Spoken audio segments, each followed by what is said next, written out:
જી નમસ્કાર, હું રાજુભાઈ બોરખતરિયા, સૌરાષ્ટ્ર ઝોન પ્રમુખ આમ આદમી પાર્ટી। આજે જૂનાગઢ જિલ્લા પંચાયતની આગળ જે આપણી એક લડાઈ ચાલી રહી છે, શિક્ષણ ક્રાંતિ અને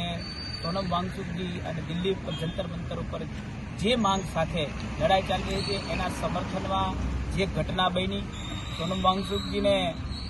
પોલીસ દ્વારા અરેસ્ટ કરવામાં આવ્યા અને જે આગળની કંઈ પણ ઘટના બની એના સમર્થનમાં જૂનાગઢ ખાતે આજે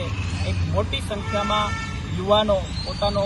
સમર્થન માટે રોડ ઉપર બેઠા છે અને ત્યારે ખૂબ આનંદ થયો છે કે આટલી મોટી સંખ્યામાં યુવાનો બહાર આવ્યા છે। પોતાની જે ડર છે, ડરનો જે માહોલ છે, આજે તાનાશાહી અને ભ્રષ્ટાચારની આ દુનિયાની અંદર જ્યારે જે લોકોએ આ એક માહોલ ગમગીન માહોલ ઊભો કર્યો છે, એવામાં જ્યારે યુવાનો આગળ આવ્યા છે ત્યારે આનંદ છે। જે લોકોએ અહીંયા આયોજન કર્યું અને આ જે આખી સંસ્થાએ જે આયોજન કર્યું છે એને ખૂબ હૃદયથી હું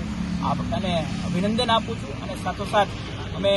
એ લોકોની સાથે છીએ। જ્યાં કાંઈ પણ જરૂર પડે ત્યારે અમે એમની સાથે છીએ અને આજે એમને મળી, એમની છાવણી ઉપર મુલાકાત લઈ એમને સમર્થન કર્યું છે અને અમારા કોઈ પણ નેતા અથવા તો કોઈ પણ વ્યક્તિની જ્યારે પણ તમને જરૂર હોય ત્યારે અમે એમની સાથે છીએ।